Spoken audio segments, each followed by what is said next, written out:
Nasa gitna ng isang malaking gubat si Nando. Matataas ang mga puno at damo. Hindi niya alam kung paano siya napunta sa ganong klase ng lugar. Pero isa lang ang tiyak niya ng mga sandaling yon. Nakakaramdam siya ng panganib. Naging alerto siya sa bawat ingay na kanyang naririnig. Panay ang lingon niya at pinag-aaralan ang lugar na yon. Napakunot ang noo niya nang mapagtantong sa bawat takbang niya ay tila nawawala ang daan pabalik.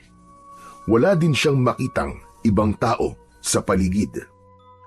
Nagpatuloy siya sa paglalakad pero maya-maya lang ay bigla siyang natigilan nang makarinig ng kaluskos sa kung saan. Huminto siya at pinakinggan ito ng mabuti. Kinilabutan siya nang makarinig ng isang ungol. Yay! Naku po! Ano yun? Diyos ko! Huwag naman sanang... Napatigil sa pagsasalita si Nando nang mula sa likod ng isang puno ay lumitaw ang isang dambuhalang tigre. Galit na galit ito at kitang-kita ang matutulis at matatalas nitong mga kuko at pangil. Bumilis ang tibok ng kanyang puso dahil sa labis na nerbiyos at takot. Lalo pat nakikita niya itong naglalaway at parang uhaw na uhaw sa dugo. Anong... Teka, bakit may tigre dito? Diyos ko po! Tulong! Huwag! Huwag ka lumapit sa akin, pakiusap! Huwag, tigre! Ayoko pang mamatay! Saklolo! Hindi na siya nagdalawang isip. Kumaripas siya ng takbo, paliko-liko sa mga puno. Pilit na iniiwasan ang hayop na humahabol sa kanya. Tumakbo siya, mabilis, hanggang sa madapa sa ugat ng isang malaking puno. Napasubsob siya sa lupa. Nasugatan din ang kanyang tuhod at siko. Dumugo rin ang kanyang palad. Pilit niyang bumangon at nang muling makatayo, tumakbo ulit siya ng mas mabilis pa. Papalapit na ng papalapit sa kanya ang tigre. Nakita niya ang isang mataas na puno. Mabilis siyang umakyat doon. Dumulas pa ang isa niyang paa sa una niyang subok. Pero pinilit pa rin niyang makakyat sa puno. Nagpalipat-lipat siya sa mga sanga hanggang sa makarating siya sa pinakamataas na bahagi at doon siya huminto. Hingal na hingal ang bata. Duguan at pawis na pawis. Nasa ilalim ng puno ang tigre na humabol sa kanya. Nakatingala at waring tinitignan siya mula sa ibaba. Maya-maya pa ay nanlaki ang kanyang mga mata nang makitang tumalon ang tigre paakyat sa puno. Doon na napasigaw ng malakas si Nando. Diyos ko! Patay! Marunong pala itong umakyat ng puno! Anong gagawin ko? Nando, mag-isip ka! Anong gagawin ko? Ang tigre ay ilang hakbang na lamang ang layo sa kanya. Ang amoy ng hininga nito ay umaabot na sa kanya. Mainit, mabaho at nakakasulasok. Hindi na siya makagalaw. Takot na siya ng mga sandaling yon. Tigre! Ano bang kasalanan ko sa'yo? Bakit ako? Bakit mo ako inahabol?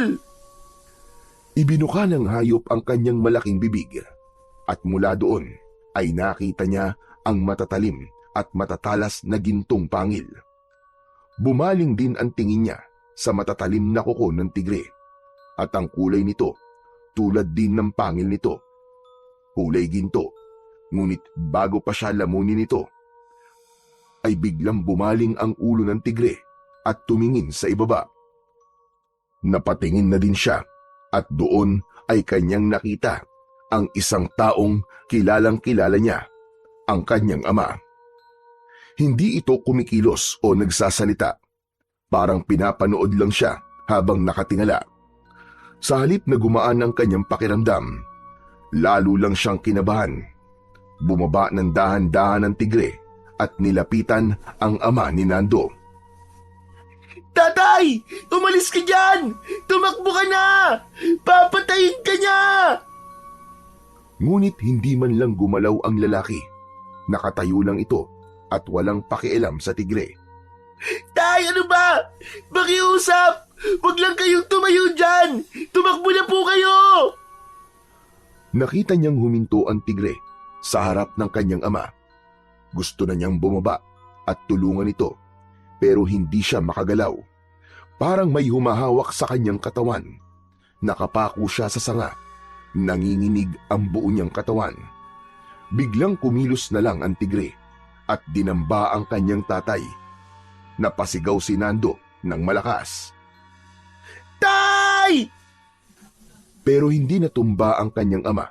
Sa halip, biglang parang naging usok ang anyo ng tigre at pumasok ito sa kanyang ama.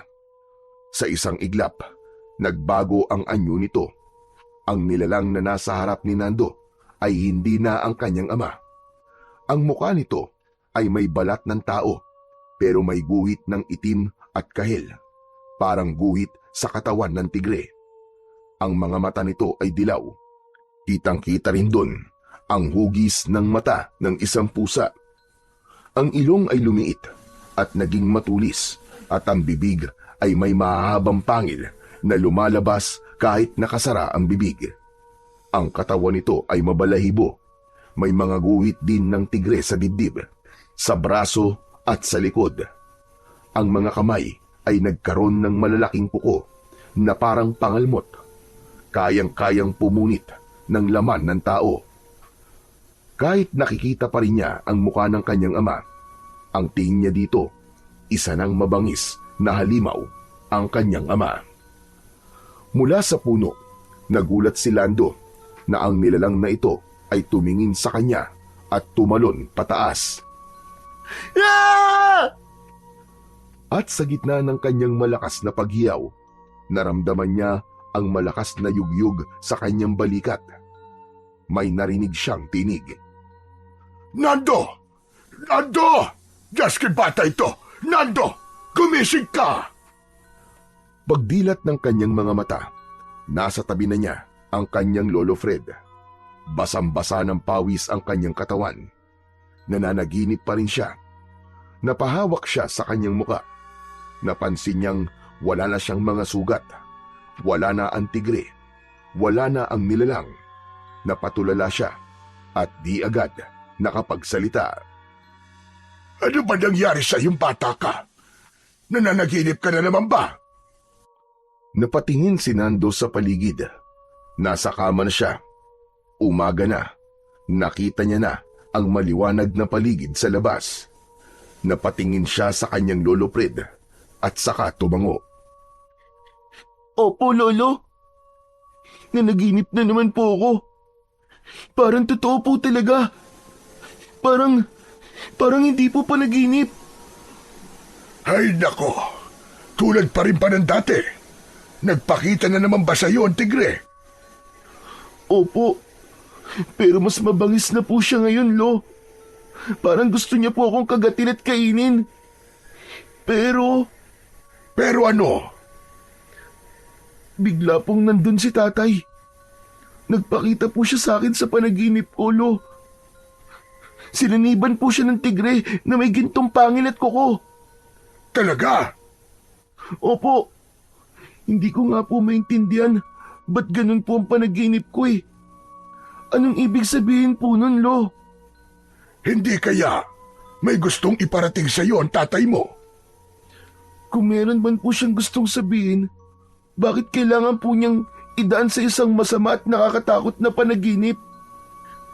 Bakit ganun po? Bakit sa isang bangungot? Hindi ko rin alam, Apo. Pero baka naman kasi masyadong malaro na yung imahinasyon mo. Kaya kung ano-ano nang napapanaginipan mo. Ganun po ba yun, Lo? Pero wala naman po akong iniisip na ganun bago ako matulog eh. Ayaw na ayaw ko nga po mag-isip ng mga nakakatakot na bagay eh. Pero bakit paulit-ulit po na nagpapakita po yung hayop na yun sa aking panaginip? Nando, huwag mo nang isipin yan. Isa lang yung panaginip. at hindi totoo. Tignan mo ang paligid mo ngayon. Sige nga. Walang tigre, walang panganib, at wala rin ang tatay mo. Alam ko naman po yun, Lolo. Pero bakit ganun po yung panaginip ko? Sumanib sa kanya yung tigre at naging isang halimaw siya. Tapos parang gusto po niya akong patayin. Apo, tulad ng sinabi ko sa iyo, panaginip lang ang lahat ng yun. Hindi mo kailangan matakot. Hindi mo kailangan mag-alala. Aba, mahal na mahal ka ng tatay mo at hindi ka niya magagawan saktan. Sa bagay, tama naman po kayo. Ay Lolo, hindi po kaya may masamang mangyayari? Baka naman po, isa po yung babala. Baka may dapat po tayong paghandaan sa baryo. Naku apo, malabong mangyari yan. Ang baryo natin ang pinakatahimik at pinakamapayapang lugar dito sa buong bayan. Walang nangyayaring gulo rito na hindi agad naaayos. At kahit kailan apo, hindi pa tayo nakaranas dito ng karahasan o hindi pagkakaunawaan. Kaya wala kang dapat na ipag-alala. Sana nga po, Lolo. Sana nga. Naglakad si Lolo Fred at lumapit sa bintana. Tinanaw ang malawak na bukirin na nasa harap nila. Ngumiti ang matanda. Tahimik ang paligid at simple. Makikita na karamihan sa mga bahay ay gawa sa kahoy at nipa. Hindi katulad sa lungsod, ang mga kalsada dito ay hindi sementado, kundi lupa at nagiging maputik kapag tag-ulan. Kakaunti pa lang din ang nagmamay-ari ng mga sasakyang dimotor. Ang mga bahay at kalsadang nakaharap sa mga bukirin o taniman ng palay ay magkakahiwalay. Pagsasaka ang pangunahing ikinabubuhay ng mga tao dito. Marami ding nag-aalaga ng mga hayop tulad ng baka, kalabaw, kambing at iba pa. Walang mangyayaring hindi maganda sa baryo natin, apo. Yun ang paniwalaan mo. Pero Lolo, bakit po ganon? Ano ba kasing ibig sabihin ng mabangis na hayop o tigre sa panaginip ko? Hay nako, ang kulit-kulit naman talaga ng apo ko. O siya, sige na. Sasabihin ko na. Ang tigre sa panaginip ay kadalasang itinuturing bilang simbolo ng isang banta na may paparating na panganib. Sabi ko ni. O, huwag kang mapapraning. Kasi may iba pang kahulugan yon. Kung minsan naman ang tigre sa panaginip ay maaari ding simbolo ng takot na nararamdaman mo sa bagay na hindi mo kayang kontrolin o sa sitwasyong hindi ka ligtas. Wala naman po akong kinakatakutan sa ngayon, Lo eh. Kaya doon ako naniniwala sa unang kahulugan na sinabi niyo po sa akin, Lo. Yun ba ang gusto mo mangyari? Ang magkaroon ng dilubyo dito sa baryo natin? Sige nga. Hala, hindi naman po, Lo. Pasensya na po kayo. Hayaan mo na. Ayos lang yon. Basta wag mo na lang itong babanggitin sa mga kalaro o kakilala mo, ha? Sa ating dalawa na lamang yon. Opo, Lo. O siya, tigilan mo na ang pag-iisip, ha? Makakasama yan sa'yo. Ngumiti si Nando bilang tugon sa kanyang lolo. Pero bigla itong natigilan nang makita niyang biglang sumeryoso ang anyo ng matanda. Nakatitig ito sa kanya, hindi umiimik, hindi rin kumikilos. Lo, bakit ganyan po kayo makatingin? May dumi po ba ako sa muka? Wala naman. May naalala lang ako, apo. Ano po yun, Lo? Alam mo, apo, may ibinilin nga pala sa akin ng tatay mo na ibigay sa'yo kapag sumapit ka na ng 13 taong gulang. Talaga po? May regalo po sa akin si tatay? Ano po yun, Lo? Isa itong pamana, apo. Pamana po? Ano naman pong klaseng pamana? Sa inyong dalawa ni Chris, nakita ng tatay mo na ikaw ang may interes sa mga bagay na ginagawa niya. Kaya ang sabi niya, kapag dumating daw ang tamang panahon, ay ibigay ko raw ito sa'yo. Si Lolo naman may pa-suspense pa eh. Pwede ko na po bang makita kung ano yon? Tumango si Lolo Fred at saka naglakad papunta sa lumang aparador sa sulok ng kanyang kwarto. Kinuha niya ang isang maliit na baul na yari sa makapal na kahoy. May bakal ito sa gilid at may nakaukit na mata ng tigre sa takip. Inilapag niya ito sa ibabaw ng katre sa harapan ni Nando. Bago pa mamatay ang tatay mo, Nando, ibinigay niya ito sa akin. Hindi ko to binubuksan basta-basta. Pero ngayon, ibibigay ko na sa'yo. Para naman maramdaman mo ang presensya ng tatay mo at hindi mo na siya masyadong mamiss. Dahan-dahan niyang binuksan ang baul. Mula roon ay kinuha niya ang isang kwintas na may palawit. Nanlaki ang mga mata ni Nando. Hindi yun karaniwang alahas. Ang palawit ay binubuo ng dalawang bahagi. Isang pangil at matulis na kuko na kulay ginto. Lolo, ganito po yung nakita ko po sa panaginip ko. Ito po yung gintong kuko at pangil ng dambuhalang tigre. Talaga? Opo, sigurado po ako, Lolo. Kasi nakalapit po siya sa akin eh. Malapit na malapit po, na halos kulang na lang po eh, sakmalin po ko. Kung ganon, hindi isang ordinaryong tigre ang nagpapakita sa iyo sa iyong panaginip. Ano po? Hindi ordinaryong tigre? Eh ano po yun? Hindi ko alam, Apo, kung tama ang pagkakaalam ko. Pero ayon sa kwento ng kaibigan ng tatay mo, galing ang mutya sa isa sa mga alaga ng Diyosang si Durga, isang dambuhalang tigre na tagapaghatid ng parusa sa mga makasalanan. Pero ang tigre ay hindi nananakit ng taong may busilak na puso. Saan naman po galing ang kwentong yan, Lolo?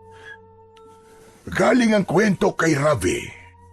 Siya ang unang may-ari ng mutya. Isa siyang shaman o spirit warrior sa India.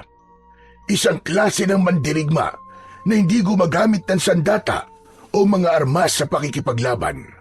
Ang ginagamit niya lang ay galing sa mutya at sa koneksyon niya sa kalikasan. Mukhang maganda po ang kwentong yan, Lolo ah.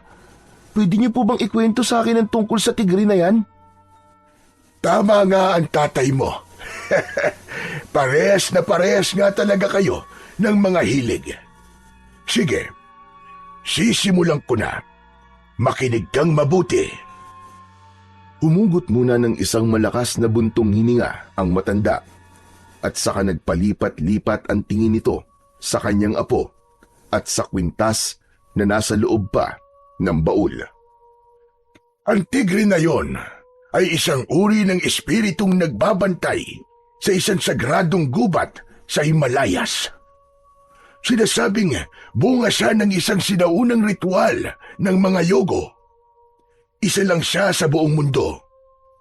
Pero isang laban ang naganap. Ang tigre ay nilabanan ng isang masamang espiritu. Isang diablo na nagtangkang sakupin ang kagubatan na yon. Natalo ang tigre at sinasabing naiwan ang lakas dito sa gintong pangil at kuko. At yan ang nasa kwintas na ito. Pero Lo, bakit po napunta to kay tatay? Nagkakilala ang tatay mo at si Rabi sa isang retreat camp para sa mga spiritual protector. Malalim man naging samahan nila, pero isang malungkot na araw, si Rabi ay pumanaw ng dahil sa sakit. Dito mismo sa bahay natin, bago siya namatay, iniabot niya ang mutya sa tatay mo at may mahigpit na bilin. Huwag itong gagamitin hanggat hindi pa talaga kailangan. Alam ng tatay mo na may kapangyarihan ng mutya, kaya buong ingat niya itong itinago. Itinaas ni Lolo Fred ang kwintas at ibinaba ito sa palad ni Nando. Tinitigan naman ni Nando ang mutya. Isinuot niya ito at nang dumikit sa kanyang dibdib, may naramdaman siyang init. Nakaramdam siya ng kilabot. Napapikit ang binatilyo. Sa sandaling yon ay tila nagpakita sa kanyang isip ang imahe ng isang dambuhalang tigre. Nakatingin lang ito sa kanya. Nagmulat siya ng kanyang mga mata. Nakita niyang nakatitig sa kanya si Lolo Fred. Hindi ko alam kung para saan ang mutya na yan, iyo. Maging ang ama mo ay hindi rin alam kung para saan yan. Pero at sabi lang naman sa kanya ni Rabi, gamitin lang daw ito sa kabutihan at kung talagang kinakailangan. Gamitin ang mutya ayon sa simbolong hatid ng alagang tigre ng Diyosa, tagapagparusa sa mga masasama, protektor at tagapagbantay. Huwag po kayo mag-alala, Lolo. Tatandaan ko po ang lahat ng mga bagay na sinabi niyo sa akin. Lahat po ng mga itinuro mo sa akin at ng tatay. Gagamitin ko lang po ito sa kabutihan. Pangako po yan, Lo. Magiging katulad po ako ng tatay ko. Tumango si Lolo Fred. May luha sa gilid ng kanyang mga mata. Naalala niya bigla ang kanyang anak, si Mang Luis, ang ama ni Nando. Si Mang Luis ay hindi basta-bastang tao sa kanilang baryo. Isa siyang tanyag na antingero. Kilala sa buong lugar, hindi lang dahil sa kanyang mga agimat at kaalaman sa panggagamot, kundi dahil sa kanyang matapang na pakikipaglaban sa mga nilalang ng dilim, lalo na sa mga aswang. Mula pagkabata, palaban na si Mang Luis, ngunit hindi siya nagkamali ng landas. Sa halip, pinili niyang maglingkod sa kanyang kapwa. Tinuruan siya ng kanyang ama na si Lolo Fred kung paano gumawa at gumamit ng agimat at ipinamana sa kanya ang sinaunang karunungan ng kanilang angkan. Matapang talaga si Mang Luis, ngunit hindi siya marahas. Sa bawat laban, inuuna niya ang pag-iwas sa pagdanak ng dugo.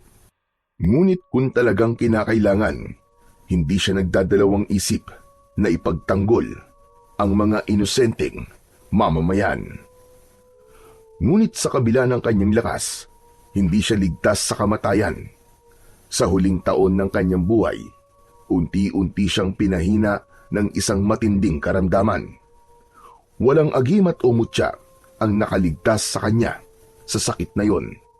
At sa huli, nang maramdaman niyang malapit na ang kanyang katapusan, doon niya ibinigay ang mutya na galing sa kanyang matalik na kaibigan. Ibinili nito sa kanyang ama na alagaan ang mutya at ibigay ito sa kanyang anak na si Nando. Samantala, kahit kinakabahan si Lolo Fred sa landas na maaaring tahakin ng kanyang apo, isang bahagi sa pagkatao niya ang masayang masaya dahil nakita niyang may sumusunod na sa kanilang yapak bilang mahuhusay na antingero at albularyo. Bagay na hindi niya nakita sa isa pang apo na si Chris, na walang interes sa mga mutya, sa kapangyarihan at sa mga espiritual na bagay. Ang gusto lang nito ay mag-aral, magtrabaho at magkaroon ng magandang buhay. Isang apo na medyo mailap at mas piniling mabuhay sa lungsod. Habang nag-uusap ang maglolo, may humintong tunog ng sasakyan sa tapat ng kanilang bahay. Tumayo si Lolo Fred at tinanaw sa bintana kung sino ang taong dumating. Nakita niya ang isang kotse, kulay pilak, ngunit bahagyang may kupas na. May kaunting kalawang sa gilid at bakas sa forma nito na medyo matagal na rin itong nagagamit. Ngunit hindi man bago, kita naman sa pintura nito na inaalagaan pa rin. Bumukas ang pinto ng sasakyan at agad na bumaba ang isang matangkad at maayos na binatang nakasuot pa ng isang corporate attire. Yun ay walang iba kundi si Chris. Naka-long sleeve polo ito, naka-slacks at may bitbit na mga bag sa kaliwat kanang kamay. Oh, Lolo Fred, Nando! Ano pang hinihintay nyo? Salubungin nyo ako! May dumating na prinsipe mula sa syudad. Dalian nyo! Agad na napasimangot ang matanda nang marinig ang sinabi ng binatang bagong dating. Dumating na ang kuya mo, Nando. Salubungin mo raw. Talaga po? Dumating po si Kuya Chris? Mabilis na lumabas ng kanyang silid si Nando at agad na pinuntahan ang kanyang kapatid. Agad niya itong niyakap. O siya, tama na yan. Baka masira yung forma ko eh. De, joke lang. O tara muna sa loob. Ibibigay ko sa iyo mga pasalubong mo. Madami akong pinamili. Agad na bumitaw si Nando at sabay na silang pumasok ng kanyang kuya sa kanilang bahay. Ang kilos ni Chris, puno ng kumpiyansa at may makikitang halong yabang. Ibinaba niya ang mga dalahin sa upuan at isang beses na inunat ang kanyang likod. Lumabas ng silid ang matanda. Lo, kumusta na po kayo? Tinignan niya ang kanyang lolo mula ulo hanggang paa at pasimpleng na pangisi. Hindi naman yun nakawala sa paningin ni Lolo Fred. Para saan yon, Chris? Pinagtatawanan mo ba ako? Oo. Relax lang, Lo. Huwag po kayong magalit. Ano lang po kasi, napapansin ko lang po kasi na nakayapak po kayo tapos yung suot nyo po mukhang luman-luma na. Saktong-sakto po yung mga pinamili ko para sa inyo. Mga damit, sapatos, at kung ano-ano pa. Alam ko po na magugustuhan nyo yun. Ay nako, hindi ka na sana nag-abala pa. Oh, bakit naman po hindi, Lo? Paminsan-minsan na nga lang ako makauwi dito tapos hindi pa ako mag-aabala. Siyempre, gusto ko namang maski paminsan-minsan matikman nyo kahit papano ang kaunting ginhawa. Yung makasuot man lang ng magagarang sapatos at damit. Makakain ng masarap at saka... At sino naman ang nagsabing hindi kami nakakakain ng masarap, Aber? Kahit nandito kami sa bukid, kaya namin magluto ng masasarap na pagkain, Chris. Huwag mo kaming maliitin. Lolo naman hindi naman ganun ang ibig kong sabihin Huwag niyo naman pong masamain. Ang sa akin lang naman po, gusto ko pong i-share sa inyo kung anong meron ako. At gusto kong ipakita sa inyo na nagtagumpay po ako. Tignan nyo, may apo ka nang nakapag-aral. Mabuti na lang talaga at pinilit ko talagang mag-aral, Lo. Kung hindi ako nagsikap, malamang andito pa rin ako sa baryo na to, naghahalo o gumagawa ng halamang gamot. Napakamot sa ulo si Nando. Hindi siya sanay sa ganong tono ng kanyang kuya. Pero si Lolo Fred, hindi na maipinta ang muka. Nagdali nga. Umuwi ka lang ba rito para ipamukha sa akin na tama ka at ako mali, ganun ba? Nang-aasar ka ba, Chris? Aba, hindi po, Lo. Ito naman si Lolo, nagbibiro lang naman ako Isang biro na hindi nakakatuwa. Si Lolo naman hindi na nasanay sa akin O siya, tara na po. Dito na kayo at ipapakita ko na sa inyo mga pinamili ko. Lumapit si Nando at sinimulang buklatin ang laman ng mga bag. Pero si Lolo Fred nakatayo lang habang pinapanood si Nando. Umuwi nga pala ako, Lo, para sa isang magandang balita para dito kay Nando. Ano pong balita yon, Kuya? Nando, pwede mo nang ituloy ang pag-aaral mo. Na-promote kasi ako sa trabaho Mas malaki na ngayon ang sweldo. Sapat na para makapag-aral ka ng maayos. Ako na ang bahala sa tuition, sa allowance at saka sa iba pa. Panahon na para umasenso ka rin na tulad ko. Napatingin si Nando kay Lolo Fred. Tahimik lang ang matanda, pero alam niyang hindi nagustuhan ng lolo niya ang sinabi ng kanyang kuya. Hindi pa man nakakasagot ang binatilyo, ay napansin ni Chris ang mutya o kwintas na nakasabit sa leeg ni Nando. Napailing ang binata at napangisi. May halong panunuya. Ay nako, Nando. Huwag mong sabihin na naiimpluwensyahan ka na din itong si Lolo. Naniniwala ka na din sa mga anting-anting na yan. At ano, gusto mong tahakin ang pagiging antingero tulad ng tatay natin? Ano kasi, kuya eh? Nako, sinasabi ko na nga ba eh. Alam mo, mali yan. Huwag kang gumaya sa kanila. Hindi ka yayaman sa pagiging isang antingero o albularyo lang. Eh kuya, Nando, ang pera, nasa edukasyon, nasa lungsod. Ang kaalaman ay hindi galing sa ugat ng halaman, kundi sa libro at diploma. Kuya, masaya ako na natupad niyo po ang pangarap niyo. Pero kasi hindi tayo parehas ng pangarap eh. Ito ang gusto ko eh, yung maging katulad nila tatay at lolo. Katulad na ano? Maging isang antingero na di nagamot ang sarili? Biglang nagdilim ang mukha ni Lolo Fred. Lumapit siya sa apong si Chris at itinutok sa kanya ang hawak nitong baston.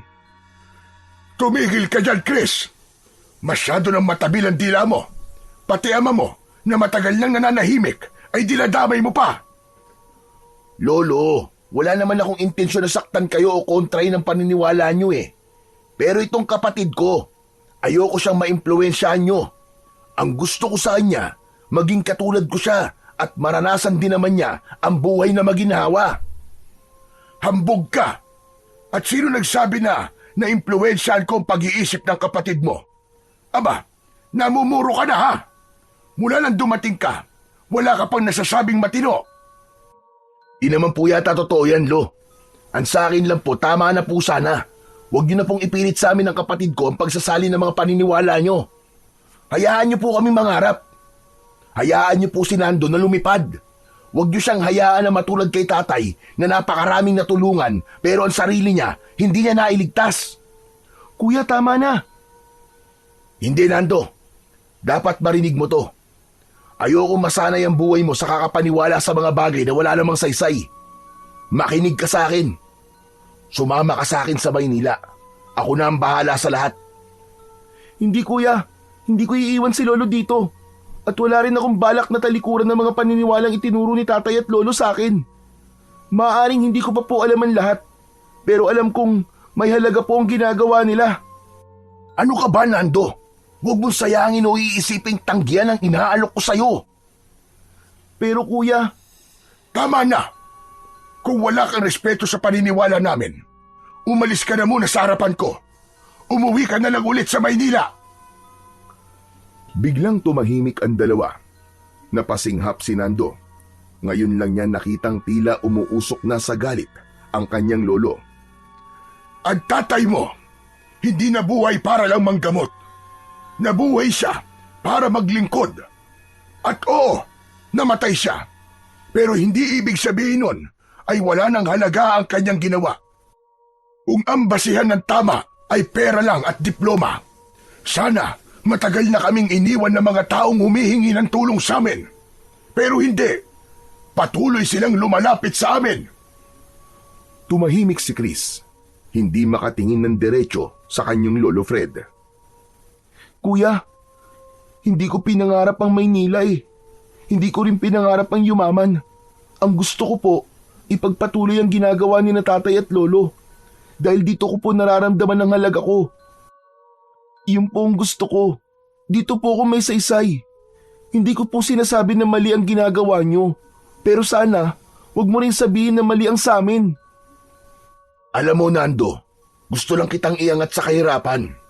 Gusto kong maranasan mo yung mga nararanasan ko ngayon. Ang daming pribilehiyo, masaya. Lahat ng masasarap na pagkain, matitikman mo. Maginhawa ang buhay mo. Pero kuya, masaya naman po ako dito eh. Maaaring ang hindi kami mayaman dito, kuya, kung pera po ang sukatan. Pero nandito naman po si Lolo. Dito ko gustong manatili. Nakatitig lang si Chris kay Nando. Kita sa kanyang mga mata ang pagkalito, ang bagyang pagkapahiya, at marahil pagsisisi. Hindi na siya nagsalita. Tahimik niyang iniabot ang isa pang plastic bag kay Nando. O yan, yan ang pasalubong mo. Tahimik nang tinanggap ni Nando yun. Tumango ito at ngumiti bilang pasasalamat. Iniabot din niya sa kanyang lolo ang kanyang pasalubong dito. Nung una ay ayaw nitong tanggapin ng matanda, pero nang yakapin niya ang kanyang lolo, yumakap na rin ito pabalik. O siya, sige na. Tama na itong drama na ito. Tara na sa kusina at mag-agahan na. Matapos ang masarap na agahan at bahagyang paglimot sa tensyon kanina, tumayo si Nando para asikasuhin ang kanyang alagang baka. Pero pagdating niya sa kulungan, wala ito ron. Agad niyang nilibot ang kanyang bakuran pero wala talaga ito. Muntik nang maiyak si Nando sa kaba. Agad siyang bumalik sa bahay at sinabi ito sa kanyang lolo.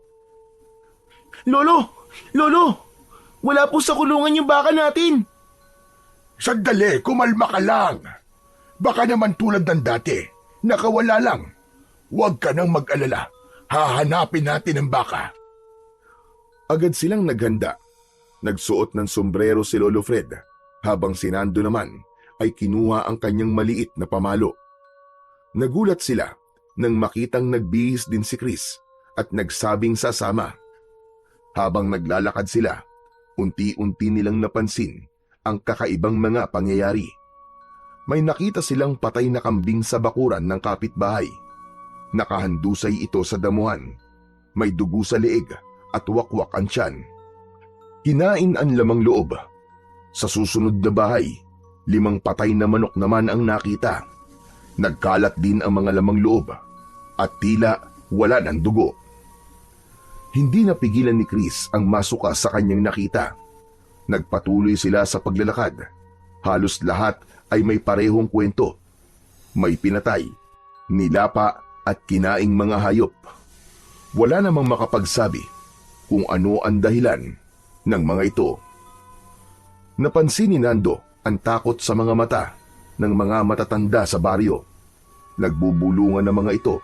Pagkatapos ng halos 30 minuto ng paghahanap, may isa silang kababaryo na may nakitang katawan ng patay ng isang baka sa may ilog. Nagkatinginan ang tatlo. Agad silang nagmadali sa pagpunta sa may ilog. Pagdating sa lugar, bumungad sa kanila ang isang tanawin na nagpahinto sa kanilang mga hakbang. Nakita nila ang alaga ni Nando, nakabulagta sa gilid ng ilog. Wakwak ang tiyan, wala nang laman loob, wala na rin itong ulo. May bahid ng dugo sa lupa at tubig. Ang katawan ay puno ng kagat at parang may malalalim na kalmot sa katawan. Lo! Siya nga ito! Ang alaga natin baka! Nando! Tama na yan. Huwag ka nang umiyak, apo. Wala na tayong magagawa sa kanya. Pero Lo, bakit po ganito? Sino po may gawa nito, Lo? Hindi ko rin alam. Pero masama ang kutob ko, Nando.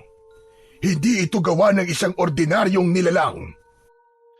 Ano pong ibig niyong sabihin, Lo? Biglang may sumabad sa matanda sa kanila at sinabing maaaring aswang ang may gawa ng karumal-dumal na pagpaslang sa mga hayop. Aswang?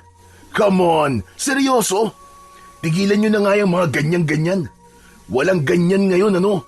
Kundi baliw, maaaring adik ang may gawa niyan. Nagtitrip lang at siguro walang magawa sa buhay. O kaya naman, isang taong halang ang kaluluwa. Hindi na uso ang mga aswang ngayon, Lolo. Ano ba naman kayo? Kung hindi ka naniniwala na maaaring aswang nga may gawa nito, paano mo naman ipapaliwanag ang itsura ng mga hayop? Napalagay mo ba, Chris? Kaya ba ng isang tao lang na gawin ito sa loob ng isang gabi nang hindi man lang naririnig o nahuhuli? Pwede namang isang tao, 2 tao, Lo eh. Kung may balak talaga silang manggulo at maggasik ng takot, kaya nila to.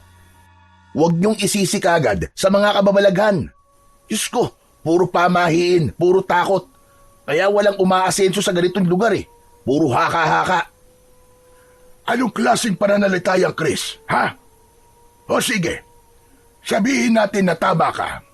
Sabihin natin na tao nga ang may gawa nito. Kung ganon, ikaw ba ang may gawa nito? Kaya masyado ka't sigurado sa mga sinasabi mo. Aba, hindi ah. Hindi ko kayang gawin yan. Saka kararating ko lang, no? O kita mo na, di umiwas ka ngayon. Hindi mo pala kayang gawin. Alam mo, hindi ito basta trip lang tulad na sinasabi mo. Walang maglalaro ng ganito kababoy kung normal lang siya. Ang sinasabi ko lang naman, Lo, ay imposibleng aswang ang gumawa nito. Alam nyo, dito kasi sa baryo, kapag may nangyayari ng kakaiba, agad na ibinibintang sa mga engkanto o kaya naman ay sa aswang. Ewan ko naman sa inyo, pero sa totoo lang, ang problema talaga dito, masyadong binibigyan ng kapangyarihan at pinagmumukhang totoo ang mga alamat. Tumahimik ka na. Nakakahiya sa mga kababaryo natin. Nakapag-aral ka lang na walang ka na ng respeto sa pinanggalingan mo. Wala kang alam, lalo na sa mga bagay na nararamdaman lang at sa mga bagay na nakikita lang ng mga taong marunong tumingin. Hindi na nakasagot si Chris nang makita ang galit sa muka ng kanyang lolo. Samantala si Nando naman ay napahawak sa kanyang mutya na nakasabit sa kanyang leeg. Sa pagdikit ng palad niya rito, tila may dumaloy na kuryente sa kanyang katawan. Nanindig ang balahibo niya. Kasabay nun ay may naamoy siyang kakaiba. Mabaho, mas masangsang pa sa patay na hayop. Napalingon siya sa paligid. Tinignan niya isa-isa ang mga taong naroroon. Hanggang sa mapansin niya si Aling Sumalim. Tahimik lang sa gilid. Nakasuot ito ng kupas na duster at may suot na balabal sa leeg kahit na mainit. Matagal na itong nakatira sa kanilang baryo. Halos 2 taon na. Mabait ito sa paningin ng iba. Laging nakikita na pumupunta ito sa simbahan at palaging may bitbit na rosaryo. May naramdaman si Nando na hindi niya maipaliwanag. Napatitig siya sa babae at doon niya napansin na parang ngumisi ito ng bahagya. Mabilis lang pero nahuli niya ito at nakita ng malinaw isang ngising nakakatindig ng balahibo. Napatingin si Nando kay Lolo Fred, ngunit si Chris naman ang nagsalita. Huli ka na. Ang mabuti pa, umuwi na tayo, Nando. Po, ayoko po kuya, dito po muna ako. Susubukan ko pong alamin kung ano talaga ang nangyari sa baka ko. Hindi naman po pwedeng ganito na lang to. Pamana pa po sa akin ni tatay ang baka na yun eh. Aalamin mo kung ano nangyari. O tapos, paano kung malaman mo? Anong gagawin mo? May magagawa ka ba, Aber? Natahimik si Nando. Hindi siya gumalaw. Tila nag-isip ng malalim. Muli siyang napatingin sa kanyang mutya. Sumagi ulit sa isip niya ang amoy, ang kuryente at ang ngisi ni Aling Sumalim. Malakas ang pakiramdam niya na may mali. May nangyayari sa baryo nila na hindi basta-basta. Kinagabihan, tahimik si Nando. Matapos silang maghapunan, ay wala itong imik na pumasok sa kanyang kwarto. Tahimik itong umiyak at tila ipinagluluksa ang pagkamatay ng kanyang pinakamahal na alaga. Samantala sa sala, muling nagsimula na naman ang bangayan ng maglolo. O lolo, tignan niyo po yung apo niyo. Depressed na depressed sa pagkawala ng baka niya. Yan ba ang gusto niyo? Na simpleng bagay lang, halos sumuko na siya. Huwag mo kong umpisahan, Chris. Itigil mo yung bibig mo kung wala kang masabing matino. Mali lolo eh. Dapat sa ganitong pagkakataon, iparealize natin sa kanya na kailangan niyang maging matatag. At yung ganyang kaliit na problema, hindi siya dapat ganyan. Aba, baka lang yun eh. Pwede siyang bumili ng kapalit noon kung kailan niya gusto. Bibigyan ko siya ng pambili, walang problema doon. Bakit ba napakayabang mong bata ka? Kanino ka ba nagmana? At saka yun sinasabi mong baka lang. Hindi yun basta baka lang. Alaga yun ng kapatid mo na ibinigay sa kanya ng namayapa mong ama. Ay nako, Yan na naman kayo sa sentimental value na yan eh. Kaya hindi umuunlad yung bata eh. Ikinukulong nyo sa mga paniniwalang ganyan. Ikinukulong? Ganun na ba kasama ang tingin mo sa kalagayan ng kapatid mo ngayon? Kawawa, walang alam. Alam mo, Chris, hindi lahat ng tao katulad mo. Hindi lahat ng tao para sa syudad. Kung papasamahin ko siya sa'yo, baka mas lalo lang siyang maligaw. Lalo na kung ikaw ang kasama. Dito siya kampante. Kontento siya sa kung anong meron kami. Kontento? Paano niya nasabing kontento? Hindi pa naman niya nararanasan ang buhay na tinatamasa ko ngayon. Mabuti pa, kausapin niyo na siya. Nasubukan niya. Sa ayaw nga ng bata eh. Ba't ba ang kulit-kulit mo? Ayaw niya kasi nga dahil sa inyo. Magpaubaya ka naman, Lolo. Hayaan mo siyang mamili para sa sarili niya. Hindi ako ang makasarili dito, Chris. Kundi ikaw. Hindi ba't sinabi na sa'yo ng kapatid mo kung ano ang kanyang gusto? Bakit mo ba siya pinipilit? Kung gusto mo ang buhay mo at doon ka masaya, di doon ka. Wala namang pumipigil sa'yo. Ba't ba kasi bumalik-balik ka pa dito? Muli, si Chris na naman ang natahimik sa diskusyon. Napabuntong hininga na lang siya at napaupo. Ilang beses na umiling dahil hindi na naman napagbigyan ang kanyang gusto. Mali ba talaga ang pangarapin ko ding maging maayos ang kinabukasan ng kapatid ko? Mali ba talaga ako? Hay, Diyos kong buhay ito. Sa silid, nakatakip ng unan ang tenga ni Nando. Ayaw niyang marinig ang pagtatalo ng kanyang kuya at lolo. Ngunit pilit man niyang takpan ang kanyang tenga. Malinaw pa rin niya itong naririnig. Napapikit siya. Bumigat ang kanyang mga mata. Hindi niya namalayan na nakatulog na siya habang umiiyak. Ilang oras ang lumipas. Bigla na lamang nagising si Nando. Mabigat ang kanyang pantog. Kailangan niyang umihi. Dahan-dahan siyang bumangon. Dumaan siya sa kusina at lumabas ng bahay. Sa likod ng bahay, naroon ang banyo nila.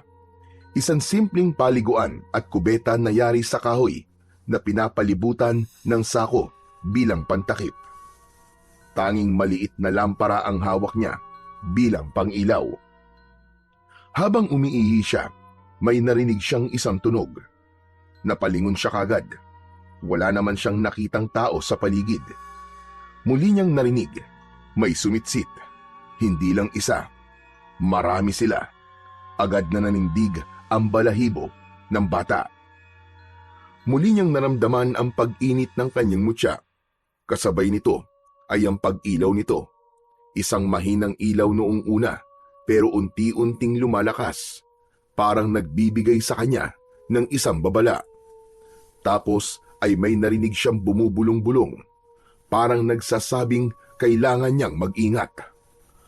Muli siyang dumukwang at tumingin sa ilalim ng sako sa labas. Wala namang tao, pero ramdam niyang hindi siya nag-iisa ng mga oras na yon. Inilabas niya ang mutya sa loob ng kanyang t-shirt. Hawak niya ito habang lumalabas ng banyo. Paglabas niya, isang nilalang ang biglang lumitaw sa kanyang harapan. Ang katawan nito ay payat pero mahaba. Baluktot ang likod. May mahahaba din itong kamay at kuko. May malalapad din itong mga pakpak. Ang balat nito ay kulay abo. Ang mukha naman nito ay merong mahabang nguso. Parang tuka, pero may mga ngipin na pantay-pantay at matutulis. Ang mga mata nito ay madilim at walang puti. Hindi makagalaw si Nando. Hawak pa rin niya ang kanyang mutya. Habang tinititigan siya ng lumbanok, dahan-dahan itong yumuko. Tila inaamoy siya. Anong klaseng nilalang ka? Wag! Wag ka lalapit sa akin! Ngunit hindi nagpapigil ang nilalang. Inilapit pa nito ang kanyang muka at maya-maya lang ay naging mabilis ang pagkilos nito. Ikinampay nito ang kanyang mga pakpak at biglang sumigaw. parang tunog ng isang ibon na tinatawag na salagunting. Ang tunog nito ay parang huni na may humahagulgol o umiiyak. Para sa mga taong makakarinig nito, ang ibig sabihin ay tunog ng kamatayan. Nanlaki ang mga mata ni Nando nang makitang nagsilabasan sa bawat sulok ng kanilang bakuran ang mga katulad nitong nilalang. Lolo! Lolo, tulungan niyo ako! May mga aswang dito! Saklolo! Napaupo siya sa labis na takot at paulit-ulit na sumisigaw, pero walang sumasagot. Tahimik ang kanilang bahay. Lolo! Kuya Chris! Tulungan niyo ako! May mga halimaw! Pinaikutan siya ng mga halimaw na yon. May isang nilalang na dumapo sa kanilang bubong. Meron din sa harap ng kanilang bahay at nilundagan ang kanilang mesa sa labas. Tumilapon ang bangkong kawayan. Nanlilisik ang mga mata ng mga halimaw, parang mga buwitring handang sumunggab anumang oras. Diyos ko! Tulungan niyo po ako! Parang awa niyo na po! Ayoko pa pong mamatay! Marami pa po akong gagawin! Marami pa po akong pangarap! Si Lolo, si Kuya Chris, kailangan ko pa silang mga pagkasundo! Ayoko pa po mamatay! Saklolo! Biglang tila nagliyab ang kanyang mutya. Hindi niya alam kung bakit, pero parang may gustong lumabas dito. Parang may malakas na enerhiya siyang hindi niya maipaliwanag. Teka, ano nangyayari? Ano to? Nang makita ito ng mga nilalang, bigla silang nagsigawan. Halos sabay-sabay na lumipad pa itaas hanggang sa tuluyang tumakas. Naiwan si Nando, pawis na pawis, nanginginig. Ilang saglit pa, biglang bumukas ang pinto ng kanilang bahay. Nando! Oh, ano ginagawa mo dyan? Nanguhuli ka ba ng palaka sa oras ng gabi? Pambihira ang bata ka, oo. Hindi, kuya. Hindi ako nanguhuli ng palaka. Pero may mga halimaw dito kanina, kuya. Napakarami nila. Lumilipad, tumatalon. Nakita ko. Ano ka mo, halimaw? Nasaan? Wala naman ah. Nako, mukhang naglalakad ka na naman ng tulog ha? Nananaginip ka ba? Hindi, kuya, hindi. Totoo po sinasabi ko. Nakita ko talaga sila. Hindi po ako nananaginip, kuya. Oo na, oo na. Halika na nga. Tulungan na kita at baka mamaya kagating ka pa ng lamok dito eh. Inalalayan siya ni Chris sa braso at saka sinamahan na pumasok sa loob ng kanilang bahay. Nang makapasok na sila sa loob, tumingin pa si Nando sa labas. Wala na nga ang mga nilalang na kinakatakutan niya. Ano ba pinagkakaguluhan yung dalawa dyan ha? At bakit ang ingay-ingay nyo? Abay, oras na ng gabi ha? Baka nakakabulahaw na kayo ng mga kapitbahay. Nakakahiya naman. Lolo, ba't di ka po lumabas kanina? Yung mga sigaw ko po na humihingi ng tulong, narinig niyo po ba? Ano ka mo? Sumisigaw ka ng tulong. Abay, wala naman akong narinig. Saan ba kayo galing?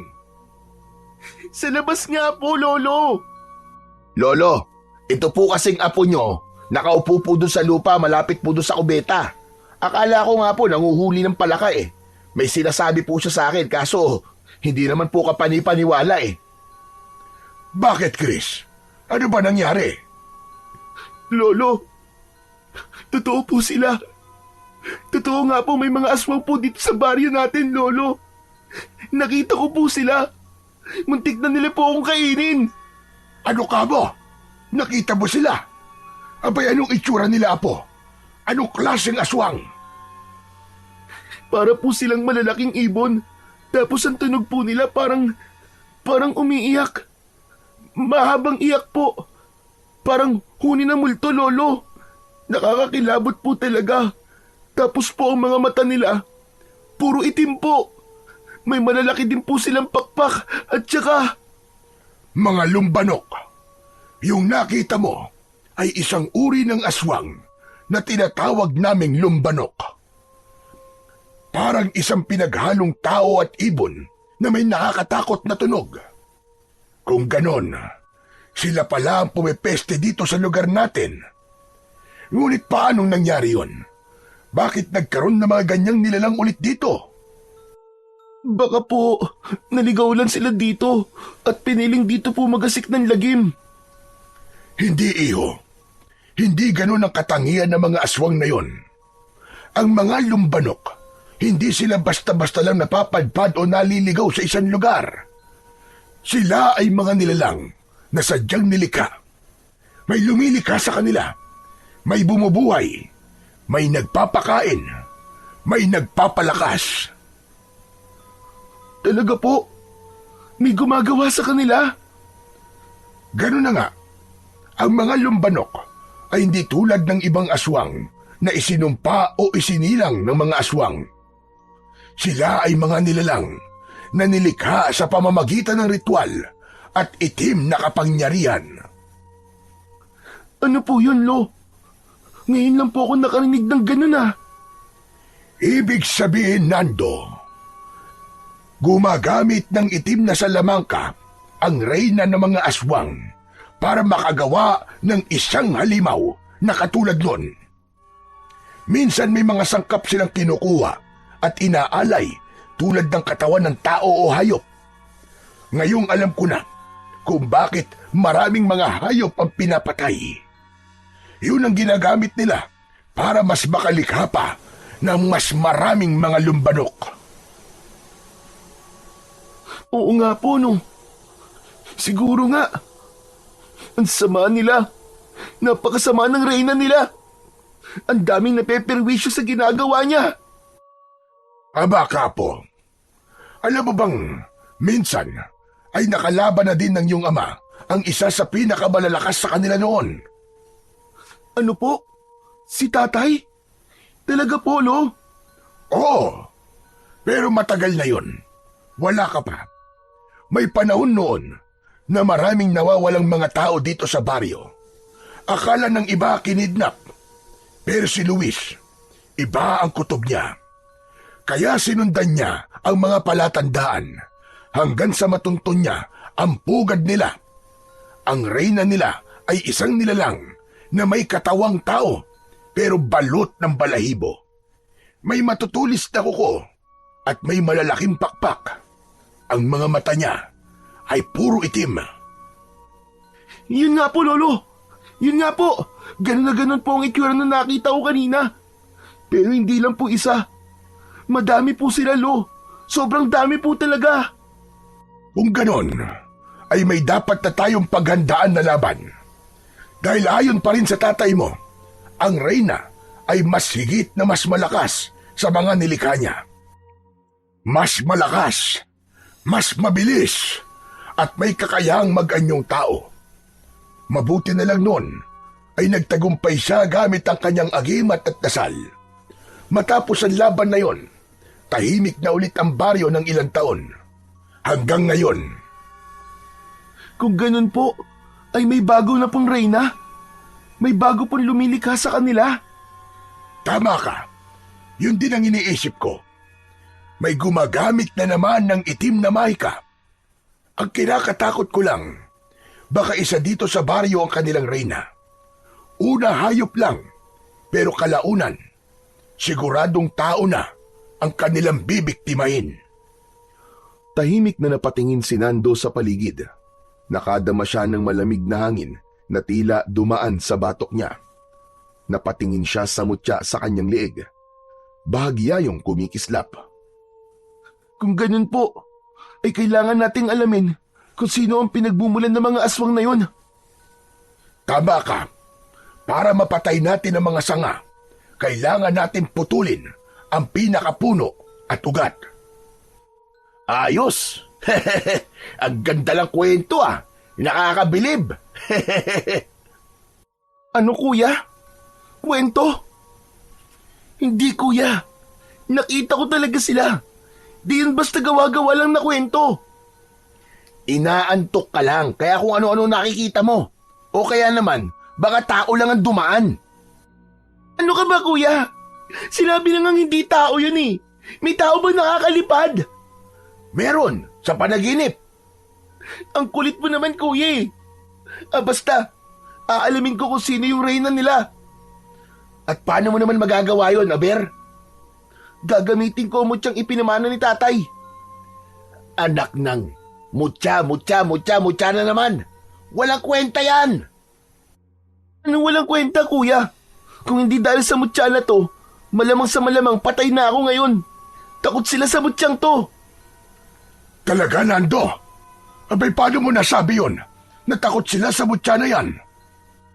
Kasi Pulo, nung makita po ng mga lumbanok to, hindi po sila makalapit sa akin. Parang may harang po. Nagliwanag po bigla yung mutya. Tapos bigla po sila nagliparan. Kung ganon, ay gumagana nga ang mutya. Maswerte ka po, dahil ibig sabihin nun ay tinanggap ka na ng mutya. Dahil kung hindi, maski isuot mo pa yan, kung hindi ka karapat-dapat ay wala rin. Hinding-hindi yan gagana. Hindi yan magpapalabas ng kanyang kapangyarihan. Tunay ngang anak ka ng isang antingero. Namana mo ang lakas at kakayahan ng iyong ama. Bukas po, magsasanay tayo para makita natin ang lahat ng kakayahan ng mutya na yan. Tapos ano? Magiging tagapagligtas ng baryo si Nando, ganun ba, Lo?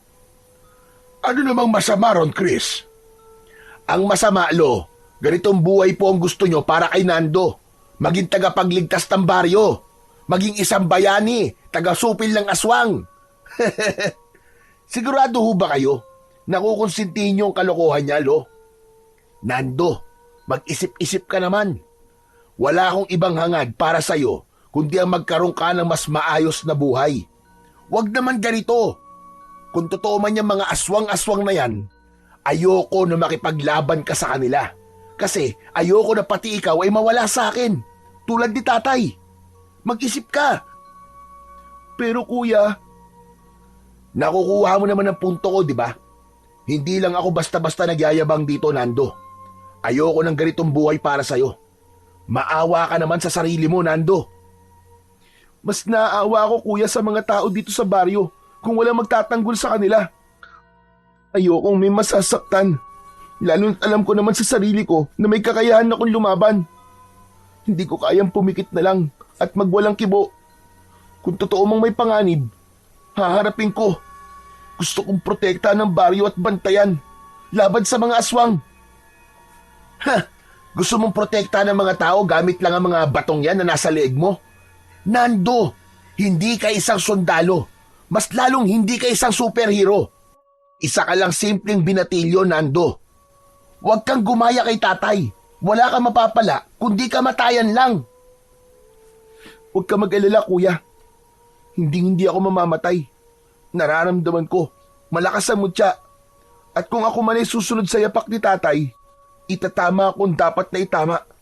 Ayoko nung mas lumala pa ang sitwasyon natin dito bago pa ako kumilos. Ako si Nando. Anak ako ni tatay. Apo ako ni Lolo Fred. Ako ang tatapos sa sumpa ng mga lumbanok. Ewan ko sa'yo. Ang tigas-tigas talaga ng ulo mo. Hindi na sumagot si Nando. Alam niyang sarado ang utak ng kanyang kapatid sa ganitong klase ng pananaw. Kaya naman, hinayaan na lang niya ito. Diretso siyang pumasok sa kanyang silid at sinubukan muling matulog. Ilang sandali lang ay mahimbing nang nakatulog si Nando. Ngunit gaya ng dati, hindi basta pahinga ang hatid ng kanyang pagtulog. Bagkus, isa na namang bisita mula sa mundo ng hiwaga ang dumating. Nagpakita sa kanya ang dambuhalang tigre. Lumalakad dito palapit sa kanya. Tahimik itong nakatingin kay Nando. Hindi na ito galit. Hindi na umaangil. Maya-maya ay tila narinig niya ang tinig nito. Kinakausap siya maski hindi naman niya nakikitang bumubuka ang bibig. Sinabi nitong dadalhin niya si Nando sa pugad ng mga aswang. Biglang nagbago ang paligid. Sa isang iglap, naroon na si Nando sa harap ng isang malaking kuweba sa paanan ng bundok na napapaligiran ng makakapal na damo at mga puno ng balete. Ang hangin ay malamig pero amoy bulok, masangsang at nakakasulasok. Tahimik lang si Nando ng mga sandaling yun. Hindi siya gumagalaw, ngunit napansin niya ang mga nilalang na merong malalapad na pakpak na parabang merong binabantayan. Sa loob ng kuweba, may isang babaeng nakaitim. Nakatayo ito habang nakatalikod. Mahaba ang buhok, pero hindi gumagalaw. Yan. Yan ang pugad. Yan ang reyna ng mga lumbalok. Siya ang nagpaparami sa kanila. Siya ang dahilan kung bakit muling nagising ang sumpa. Ngunit hindi mo pa siya maaaring harapin sa ngayon. Hindi ngayon. Ang mutya mo ay nagsisimula pa lamang. Sino siya? Bakit hindi ko makita ang mukha niya? Kapag nakita mo ang kanyang mukha, doon mo malalaman ang kanyang pagkatao. Ngunit tandaan mo, ang mutyang tanga mo ay hindi laruan. Ikaw na ang may responsibilidad sa kapangyarihang taglay niyan. At ikaw lang ang makakalaban sa reyna. Teka, bakit ako? Kaya ko ba yun? Kaya mo, dahil ikaw ang huling binhi. Ang dugo mo ay pinagpalang ng lakas at ang puso mo ay dalisay. Malinis. Wala nang iba. Wala nang ibang may kakayahang humarap sa dilim, kundi ikaw lamang. Biglang umihip ang malakas na hangin. Yumanig din ang lupa. Tumitig muli ang tigre kay Nando. Mata sa mata. Kailangan mo nang maging handa. Darating na sila. Magkakaroon ng pambihirang eklipse. Magdidilim ang kalangitan. Kailangan mo siyang buksain bago mahuli ang lahat. Pagmulat ng mga mata ni Nando, pawis na pawis siya. Habol ang kanyang hininga. Tahimik siyang tumayo mula sa katre. Naisip niya ang kanyang panaginip at doon niya napagtanto na simula na nga, magsisimula na ang kanyang tungkulin bilang pinakabatang antingero sa kanilang baryo. Mabuti naman na po at gising ka na. Bakit po, Lolo? Ano po nangyari? May natagpuan ng mga kababaryo natin na isang bangkay ng tao doon sa gilid ng ilog. Ano po? Bangkay ng tao? Tama ka, Apo. Hindi na hayop ang pinipinsala nila, kundi tao na, Nando. Tao na. Isang mangingisda raw. Si Ruel. Biyak ka dyan. Nagkalat ang laman loob sa paligid at halos hindi na makilala. Nagsimula na silang pumatay ng tao, Lolo. Tama ka, Nando. Dumating na ang kinakatakutan natin, Apo. Hindi na pwedeng maghintay, Lolo Fred. Kailangan na natin silang pigilan bago pa masundan si Mang Ruel. Kung ganon, ay pumunta tayo mamaya sa silong. Sa isang sikretong silid doon kita tuturuan ng mga makapangyarihang orasyon at doon natin palalabasin ang tunay na lakas ng iyong mutya. Sige po, Lolo. Pumapayag po ako. Gagawin ko po ang lahat para matutunan ang kailangan ko. Pero teka po, nasan po pala si Kuya? Ay nako, hindi ko alam, Apo. Sa palagay ko ay maagang umalis. Hindi na nagpaalam. Baka bumalik na ng Maynila. Biglaan naman po yata. Mas mabuti na rin siguro yon. At huwag na sanang bumalik ang hambog na yon. Baka dahil sa kayabangan niya, mapahamak pa siya rito sa atin. Sana man lang, nagsabi siya bago siya umalis. Kaya nga pero hayaan mo na. Mabuting ginawa niya yon Kasi minsan, kailangan ng tao ang paminsan-minsang pagdistansya para matauhan siya. Ang gusto ko ngayon ay mag-focus ka, Apo. Opo, Lolo. Yun din po ang sabi sa akin ng tigre sa panaginip ko. Sabi niya po, responsibilidad ko po ang mutya. Pero hindi ko pa po pwedeng gamitin ito. Kasi daw, hindi pa po ako handa. Ibig sabihin yan, kailangan mo talagang magsanay. Opo, Lo. Kailangan ko magsanay para malaman ko kung paano ko magagamit ng tama ang mutya para maprotektahan ko ang baryo. Tama ka, Apo. At kapag ganap mo ng kilala ang iyong mutya, ikaw mismo ay magiging sandata. Hindi lang laban sa mga lumbanok, kundi sa lahat ng puwersa ng kasamaan. Matapos mag-agahan, ay tinawag na ni Lolo Fred si Nando upang simulan ang kanilang pagsasanay.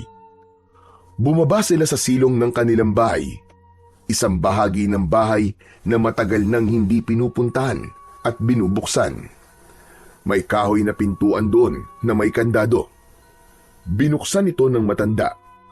Pagpasok nila, bumulaga kay Nando ang isang lihim na silid. Madilim sa loob. Nagsindi ng kandila si Lolo Fred. May nakita siyang isang maliit na altar sa gitna. May mga lumang aklat, tuyong mga dahon, at mga bote na may lamang kung ano-anong likido. May isang salamin sa sulok. May 2 upuan. Isang lamesa kung saan may nakapatong na mga gamit. May kinuhang kahon ng matanda. Binuksan niya ito at mula roon, kinuha niya ang isang sandata. Isang espada ito na maikli. Halos kasing haba lang ng braso ni Nando. Ngunit kakaiba ang anyo. Ang hawakan nito ay may nakaukit na hugis mata at ang talim ay tila may mga ugat o linya na kulay itim at asul na kumikislap-kislap kapag natatamaan ng ilaw ng kandila. Ito ang sandata ng iyong ama, Apo. Ito ang ginamit niya upang mapatay ang reyna ng lumbanok noon. Ipinatong niya ito sa palad ni Nando. Parang may dumaan na enerhiya mula sa lupa, paakyat sa kanyang katawan. Ipikit mo ang iyong mga mata, Apo. Kailangan maging isa ang puso mo sa iyong sandata at mutya. Sumunod naman si Nando sa sinabi ng kanyang lolo. Tahimik siyang pumikit. Maigpit na hawak ang espada sa isang kamay at ang mutya sa kanyang dibdib. Sa gitna ng katahimikan, may narinig siyang tinig. Isang boses na kalmado pero makapangyarihan. Tila nagmumula sa kailaliman ng kanyang isipan. Binanggit ng tinig na bibigyan siya nito ng lakas at karunungan. Hawak pa rin niya ang espada at sa pagkakataong yun, ang mutya sa kanyang leeg ay nagliwanag ng matindi. Pati ang espada ay tila nagbabaga. May pulang liwanag na lumalabas sa mismong talim nito na parang apoy. Magaling, Apo. Ngayon ay handa ka na. Tuturuan na kita ng mga unang orasyon. Ito ang magiging pananggalang mo laban sa kanila. Sa loob ng mahigit 1 oras, inulit-ulit ni Nando ang mga orasyon. Kinabisa niya at pinag-aralan kung para saan ito magagamit. Madali naman siyang natuto. Masayang-masaya ang kanyang lolo. Sa huling bahagi ng kanilang pagsasanay, humarap si Nando sa isang salamin sa loob ng silid. Tingnan mo ang sarili mo ngayon, Apo. Hindi ka na si Nando. Isa ka ng tagapagdala ng liwanag. Tagapagtanggol ng katarungan. Handang-handa ka na. Napatitig si Nando sa salamin. Pamaya-maya ay ngumiti. Natuwa siya sa nakita niyang refleksyon niya sa salamin. Parang nakikita niya ang kanyang ama. Nakatingin sa kanya at nakangiti. Hapon na nang makalabas sila sa silid na yon. Pero ramdam na ramdam ni Nando ang kakaibang sigla sa kanyang katawan. Parang hindi napagod sa buong maghapong pagsasanay. Ngayon na po, subukan natin ang iyong lakas. Mag-igib ka ng tubig sa ilog. 2 timba, gaya ng ginagawa ng tatay mo noon. Walang pag-aalinlangan, agad na sumunod si Nando sa sinabi ng kanyang lolo. Kinuha niya ang 2 malalaking timba at tumakbo papunta sa may ilog. Pero sa gulat ni Lolo Fred, halos ilang minuto lang ay nakabalik na kagad si Nando. Basa ang kanyang braso at balikat, pero hindi man lang hinihingal. Pambihira! Napakabilis mo naman yata. Lolo, hindi nga po ako nabigatan eh. Parang ang gaan-gaan lang po ng timbang may lamang tubig. Parang nga pong hindi ako nagbuhat eh. Kung ganon, ay may kakayahan ng mutya na bigyan ka ng lakas at bilis. Maganda yan. Grabe, ang astig naman po ng kapangyarihan nito. Ang dami. Tinignan niya ang kanyang mga kamay. Napangiti siya. Sa isip niya, alam niyang may kakayahan na siyang lumaban, magtanggol at magligtas. Masaya siya, hindi lang dahil sa lakas na taglay niya ngayon, kundi dahil alam niyang handa na siyang tuparin ang kanyang tungkulin. Nagpatuloy sila sa pagsasanay sa mga sumunod na araw. Umaga't hapon, pinapanday ni Lolo Fred ang galing ni Nando sa paggamit ng espada at pagbigkas ng mga orasyon. Tahimik ang buong baryo sa mga araw na yon. Walang mga naging biktima ang mga aswang. Parang pansamantalang nawala ang panganib sa kanilang lugar. Pero isang gabi, habang palabas si Nando sa bahay para umihi sa banyo, napansin niya ang isang kakaibang ingay mula sa labas. Sinundan niya ang tunog hanggang sa napunta siya sa bakuran ng kanilang kapitbahay. At doon, sa harap mismo ng bahay, ay nakita niya ang isang nilalang na may pakpak. Isang lumbanok.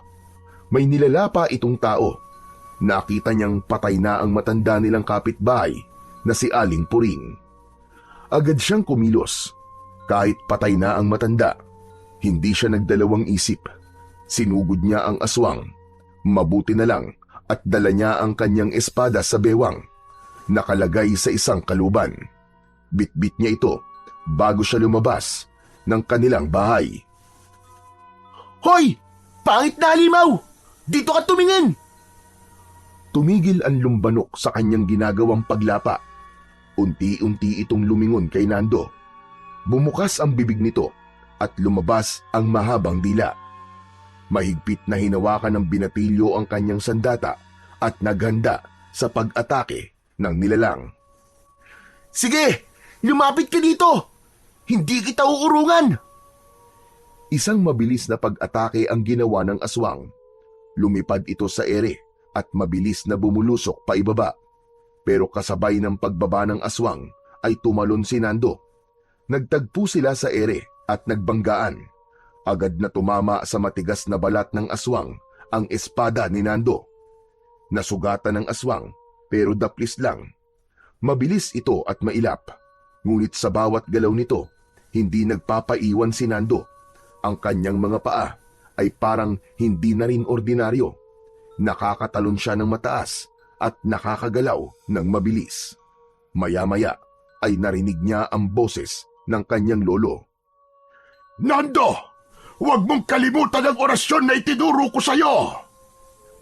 Narinig ito ni Nando, kaya't habang umiilag siya sa matutulis na kuko ng halimaw, agad siyang bumulong ng isa sa mga dasal na itinuro ni Lolo Fred. Pagkatapos ng huling kataga, nagliwanag ang kanyang espada. Ang talim nito ay tila nag-apoy. Sumugod ang aswang. Sinalubong ito ni Nando ng isang padayagonal na hiwa mula sa balikat pababa. Umili ang aswang, isang matinis at nakakabinging sigaw. Us ka na ngayong hayop ka! Hindi ka na makakapalakit pa! Ah! Sa huling pagsugod, tumalon si Nando pataas sa ere. Pinuntirya niya ang puso ng nilalang sa mismong pagbagsak niya. Isinaksak niya ang espada sa dibdib ng lumbanok. Nag-aapoy ang talim ng espada, kasabay ng pagliwanag ng kanyang mutya. Nagsimulang masunog ang katawan ng halimaw. Tapos na ang laban. Hingal na hingal si Nando. Hawak pa rin niya ang kanyang mahiwagang espada. Habang dahan-dahang nagiging abo ang katawan ng halimaw sa harap niya. Lumapit ang kanyang Lolo Fred. May daladalang kumot at tinakpan ang katawan ni Aling Puring. Hindi ko siya naisalba, Lolo. Huli na, nang makita ko siya. Hindi mo man siya nailigtas, Apo. Hindi mo naman hinayaan na babuyin ng nilalang na yon ang kanyang bangkay. Huwag ka nang malungkot. Ginawa mo ang lahat, Apo. At masaya ko sa naging resulta ng una mong laban. Sana magtuloy-tuloy po ang ganito, Lolo. Pero alam kong marami pa po sila. At kailangan nating malaman kung sino po ang lumilikha sa kanila. Para tuluyan na nating matigil ang bangungot na ito. Tumango si Lolo Fred, sabay tapik sa balikat ng apo. Hindi na siya nagsalita, pero sapat na yon para maramdaman niyang ipinagmamalaki siya ng kanyang lolo. Pagkatapos, tahimik na napatingala si Nando sa langit. Maliwanag ang buwan, malaki, bilog na bilog, at tila nakatingin sa kanya. Ilang sandali ang lumipas. Lumabas sa kanilang tahanan ang kanilang mga kapitbahay. Marami sa kanila ang hindi makapaniwala sa kanilang nakita, na napatay ng batang si Nando ang aswang. Lumapit ang pamilya ni Aling Puring, umiiyak at nanginginig sa takot. Sinabi nilang wala silang nagawa kundi ang umiyak na lang sa loob ng bahay. Ang matanda ay ulyani na. Hindi nila namalayan na lumabas ito ng bahay. Wala silang nagawa, lalo na nang makita nilang nilalapa na ito ng aswang, dahil halos lahat sila sa bahay ay puro bata at babae. Walang makalabas, walang makalaban para sa matanda. Nagpasalamat ang mga ito sa kanya, na kahit huli na ang lahat, kahit paano ay may lumaban para sa kanya. Naiyak si Nando. Hindi man siya nakapagsalba ng buhay.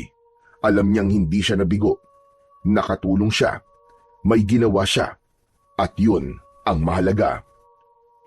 Kinabukasan, naging laman ng bawat usap-usapan ang balita tungkol sa batang si Nando. Mabilis na kumalat ang ginawa niyang kabayanihan. Samantala, habang nag-aagahan naman ang maglolo, may narinig silang humintong sasakyan sa harap nila. Paglingon nila, nakita nila si Chris na pumasok sa kanilang bahay. Nakatsinelas lang ito. May bitbit na maliit na backpack. Amoy alak pa ito at medyo magulo ang buhok. Ngumiti pa ito at kumaway sa dalawa nang makita niyang nakatingin ang dalawa sa kanya. Kumusta? Kuya, saan ka galing? Akala namin ni Lolo umuwi ka ni. Sa kabilang bayan. Nagkita lang kami ng tropa. Saglit lang sana pero napasarap Umalis ka nang walang paalam. Tapos ngayon ay akala mo kung sino kang dumating dito. Hoy Chris, hindi porket may sarili ka ng trabaho at kita, mawawalan ka lang ng respeto sa akin. Aalis ka na lamang ng basta-basta, tapos babalik ka na parang walang nangyari. Lolo naman, ang aga-aga sermon kagad. Matanda na po ako. Alam ko na ang ginagawa ko. Matanda ka na pala. Kaya ganyan mo na lang akong tratuhin ngayon. Pambihira. Ayos din yung prinsipyo mo, ano? Oo, hindi ka na nga bata. Pero sana naman maisip mo, nandito ka sa aking pamamahay ngayon. At habang nandito ka, ako ang masusunod dito. Lalo na't alam nating may panganib sa baryo. Akala mo ba biro lang yung pinagdadaanan namin dito? Hindi ka nagpaalam. Malay ba namin kung umuwi ka na ng Maynila o kung buhay ka pa ba o kung baka napatay ka na ng mga aswang? Lolo naman, seryoso kayo dyan? Paano naman ako mapapatay ng isang nilalang na hindi naman nag-i-exist? Hindi nag-i-exist? Ano sa palagay mo ang ginawa ng kapatid mo si Nando kagabi? Naglaro? Tumingin ka riyan, Chris. Kita mo yung burol sa kabila? Si Aling Puring. Pinatay siya kagabi ng isang lumbanok, isang aswang. At ang kapatid mo, siya ang lumaban sa aswang. Mag-isa. Habang ikaw, nagliliwaliw sa kung saan. Tumahimik si Chris. Hindi siya makatingin ng diretso sa kanyang lolo. Si Nando naman, tahimik lang. Pinagmamasdan ang dalawang pinakamahalagang lalaki sa buhay niya. Hindi na rin siya nagsalita. Ayaw na niyang gatungan pa ang galit ng kanyang lolo. Sa sandaling yon, alam niyang may punto si Lolo Fred. Alam din niyang hindi ito talagang galit. Ang lolo nila ay nag-aalala lang, lalo na sa kanyang kuya Chris. Pagkatapos kumain, tahimik lang si Lolo Fred habang naguhugas ng kamay. Pagkatapos ay nagsuot ito ng lumang jacket at kinuha ang kanyang baston. Binuksan ito ang pinto at lumabas. Lalabas lang muna ako. Magpapalamig ng ulo. Huwag kayong mag-alala. Hindi naman ako lalayo. Isinara nito ang pinto at dahan-dahang naglakad paalis. Tahimik sa loob ng bahay. Nasa mesa pa si Nando at si Chris. Ilang sandali ang lumipas. Si Nando na ang unang nagsalita. Kuya, bakit ba palagi kayo nag-aaway ni Lolo?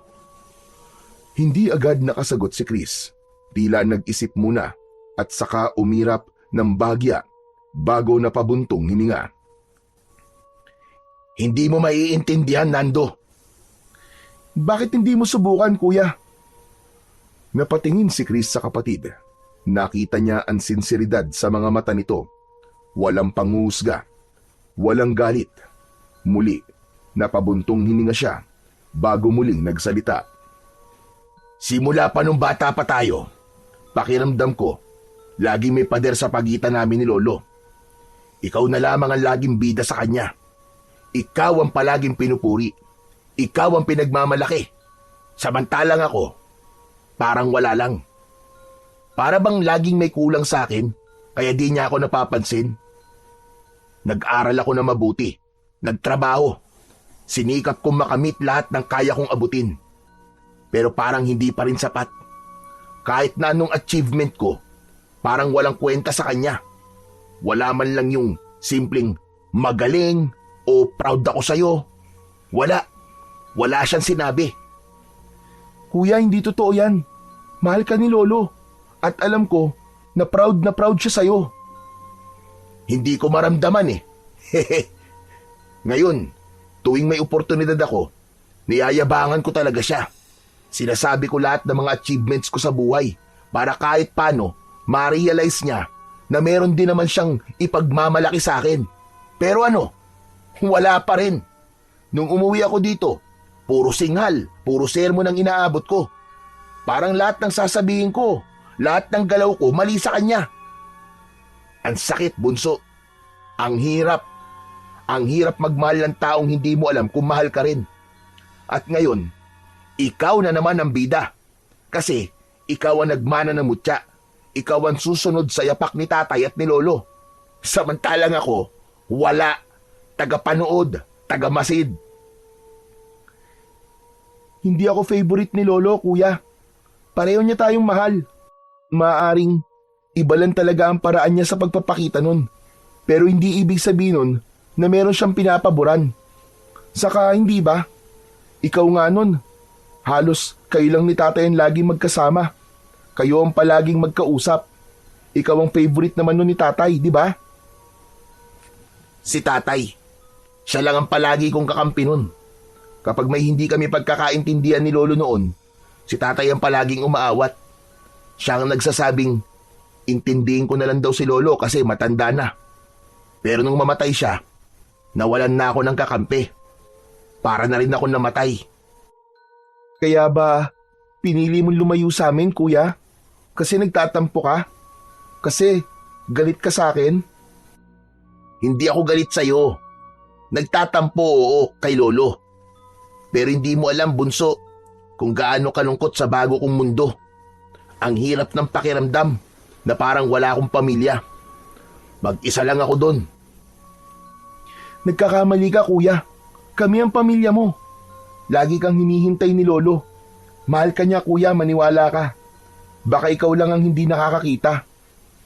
Tsaka kuya, mahal na mahal din kita. Di mo ba nakita yung kanina? Yung kaninang parang galit siya? Eh, hindi naman siya galit eh. Nag-aalala lang siya sa'yo, kuya. Totoo ba sinasabi mo, Nando? Oo naman, kuya. Hindi lang talaga niya alam kung paano niya ipapakita yun sa'yo. Ganun lang talaga siya, kuya. Sa totoo lang, minsan pa lang naman niya nasabi sa akin na nagustuhan niya ang ginawa ko eh. Yun ay nung natalo ko yung aswang. Kaya paano ako magiging favorite ni Lolo, kuya? Wag ka na malungkot. Ganun lang talaga si Lolo, kuya. Intindihin mo na lang. Tulad ng sinabi ni tatay. Matanda na siya. Tama ka, bunso. Ay, nako. Nakakainis. Naiinis ako sa sarili ko. Kasi parang ako yung bunso at ikaw pa yung panganay eh. Napaka-immature ko. Hinayaan kong kainin ako ng madaming hinanakit. Tuloy ngayon, hindi ko alam kung kaya ko pa itong ayusin lahat. Nando, gusto kong bumawi kay Lolo. Sana, hindi pa uli ang lahat. Ano ka ba, kuya? Palaging hindi pa uli ang lahat. Habang buhay pa si Lolo, ay may pagkakataon pa tayong dalawa. Mula sa sandaling yon, tila may malaking nabawas sa bigat na matagal ng pasan-pasan ni Chris sa kanyang dibdib. Sa wakas, nasabi niya ang lahat ng mga hinanakit na matagal niya nang kinikinkim. At si Nando ang naging tulay para sa unti-unti niyang paghilom. Lumipas ang maraming oras. Pagdating ng hapon, ay parehas na nakatanaw sa may bintana ang magkapatid. Inaabangan ang pagdating ng kanilang lolo. Ilang oras pa ang nagdaan. Gabi na, pero wala pa rin ito. Nasaan kaya si Lolo? Grabe namang tampo nun. Gabi na. Hanapin na kaya natin, Nando. Mabuti pa nga, kuya. Kinakabahan na ako eh. Saan kaya nagpunta yun para magpalamig ng ulo? Naghanda ang dalawa. Kinuha ni Nando ang espada at siniguradong suot ang kanyang mutya. Pero hindi pa man sila tapos sa paghahanda. Nakarinig sila ng malalakas na pagaspas ng malaking mga pakpak. Nagkatinginan silang dalawa. Narinig mo ba yun, bunso? Ano yun? Kuya, sa palagay ko, mga aswang yun. Nandito na naman sila. Ano ka mo? Mga aswang? Lumabas si Nando. Agad naman siyang sinundan ni Chris. Ganun na lamang ang kilabot na naramdaman ng binata nang makita niya mismo sa harap niya ang nilalang na dating hindi niya pinaniniwalaan. Anak ng... Totoo nga! Totoo nga, mga aswang! Nakita nila ang napakaraming mga lumbanok na lumilipad sa ere. Pamaya-maya, may isang bagay silang binitiwan at nilaglag. Nang pulutin ito ni Nando, nakita niyang ito ang suot na jacket ng kanyang lolo nung umaga. Nagkatinginan silang dalawa, parehong may takot at kaba sa kanilang mga mata. Hindi maaari! Ang lolo! Ang lolo nasa panganib! Anong gagawin natin? May nakapaloob na sulat sa damit. Agad itong binuklat ng binatilyo at binasa.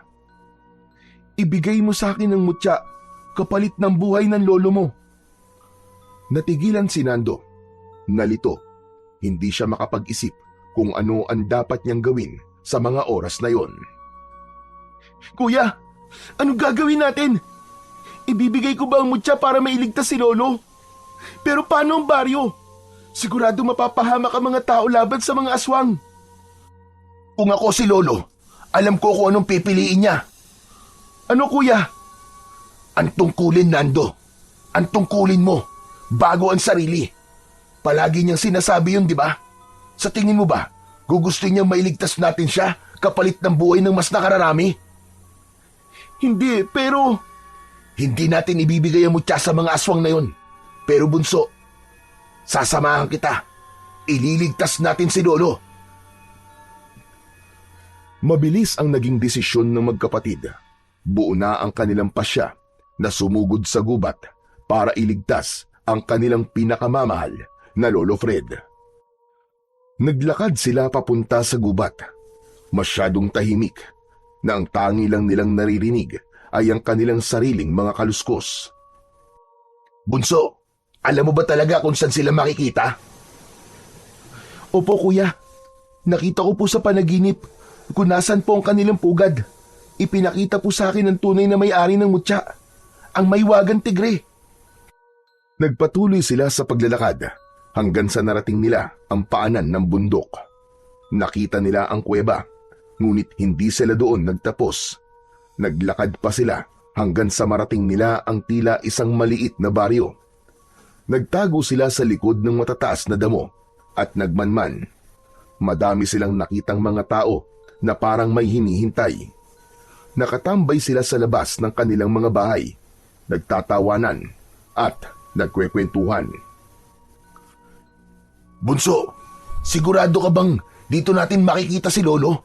Tignan mo, hindi naman sila mukhang mga aswang eh. Mukha silang mga mababait na tao. Hindi kuya, nagkakamali ka. Huwag ka magpapaloko sa nakikita mong anyo nila. Teka, hawakan mo ako kuya. Ipapakita sa inang mutya ang totoo. Hinawakan ni Chris ang kamay ng kapatid. Kasabay nito ay umusal ng orasyon si Nando. Lumabas ang isang malamlam na ilaw mula sa kanyang suot na mutya. At ang liwanag na yon ay tila bumalot sa paningin ni Chris. Unti-unti, nakita niya ang pagbabago ng anyo ng mga tao. Lahat sila ay mga aswang. Pambihira! Napakarami pala nila, bunso. Paano natin lalabanan ng mga yan? Magtiwala lang tayo kuya sa kapangyarihan ng mutya. Habang nagmamanman sila, nakita nila sa isang parte ng komunidad ang kanilang lolo. Nakatali, sugatan, at halos hindi na kumikilos. Mga hayop! Mga hayop sila! Sinaktan nila si Lolo! Papatayin ko sila! Kuya, kumalma ka lang. Kailangan nating gumawa ng plano. Hindi pa pwedeng basta-basta lang. Ako ang lalaban sa mga aswang na yan, kuya.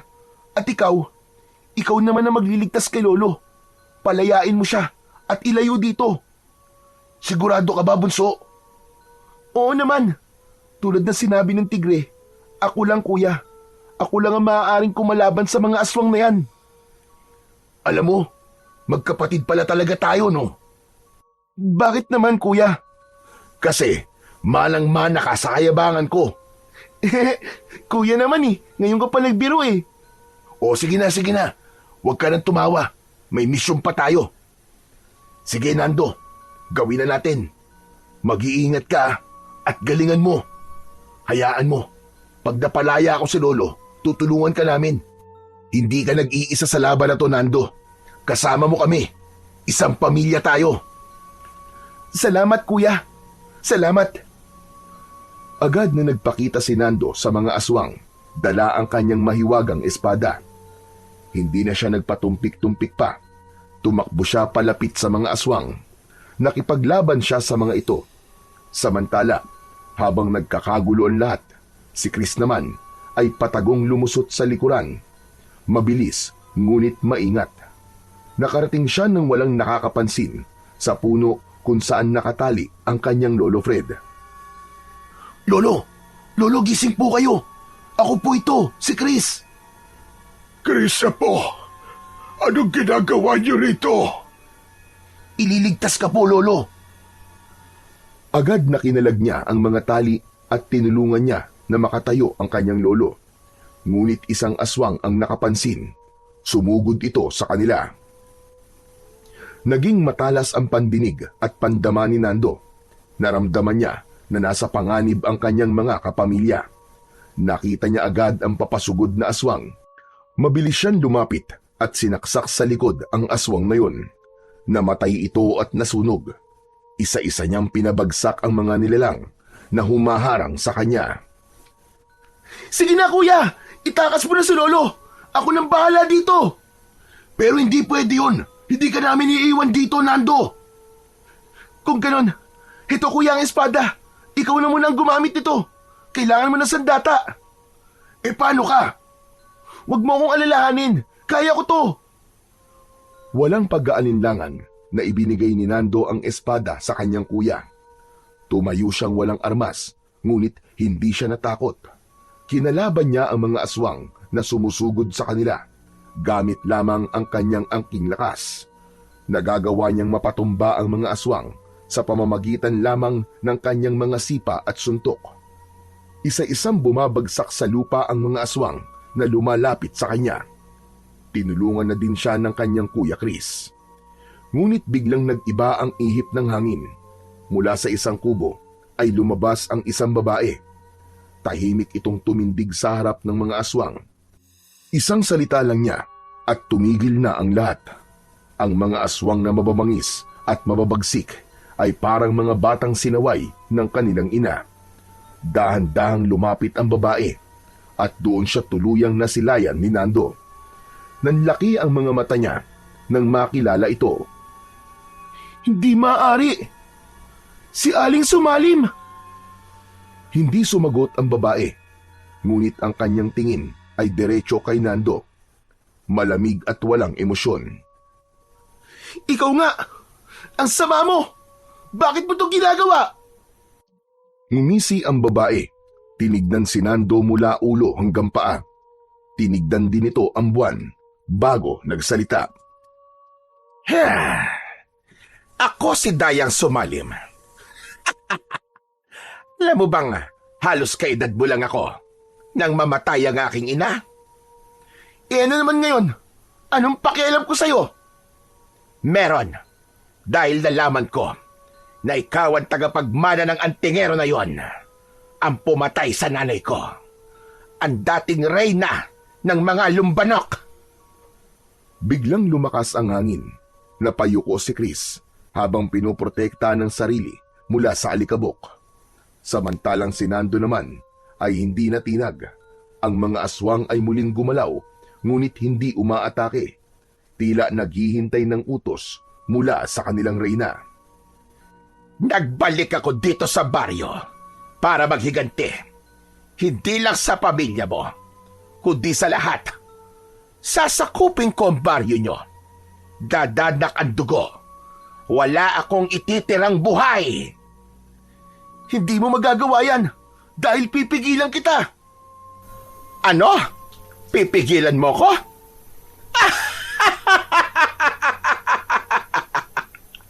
Bata ka lang.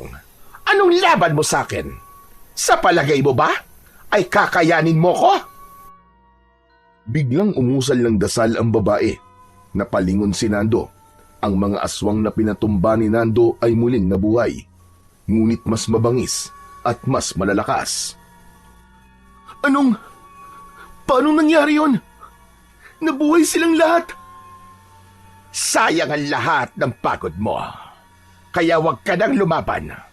Alam mo bang mamayang eklipse ay kami na ang magiging pinakamalakas na nilalang? Kaya ibigay mo na lang sa akin ang mutya. Kapalit ng buhay niyong tatlo.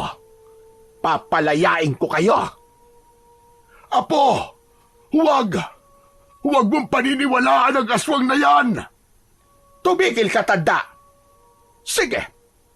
Kung ayaw nyo, huwag nyo. Dahil alam ko, makukuha ko din yan sa inyo mamaya. Dahil papatayin ko kayong lahat! Tumingala sa itaas si Nando at nakita niya ang bilog at maliwanag na buwan. Ngunit pagkaraan lamang ng ilang sandali, isang anino ang tila gumapang at dahan-dahan itong tinakluban ang buwan. Nangyayari na ang eklipse. Ang dating maliwanag na gabi ay naging kulay abo. Pagkatapos ay naging maladugo hanggang sa tuluyang naging halos itim na ang langit. Bagamat madilim, ay kitang-kita pa rin ni Nando ang nangyayari sa kanyang paligid. Ang reyna, unti-unting nagbago ng kanyang anyo. Lalong lumakas at naging isang dambuhalang ibon. Nanlambot si Nando nang makita ang nangyayari. Tila nawalan ito ng pag-asa. Pero ilang saglit lang, ang mutya sa kanyang leeg ay lumutang sa ere. Ang kuko at pangil ay nagdikit at naging isa. Mula sa loob ng mutya ay lumitaw ang espiritu ng tigre, ang parehong nilalang sa panaginip ni Nando. Sa isang iglap, sumanib ito sa kanyang katawan. Nagliyab ang kanyang mga mata, tumalim ang kanyang ngipin, at ang kanyang mga kamay ay nagkaroon ng matutulis na kuko. Naging isa siyang tila dambuhalang tigre sa paningin ng mga aswang.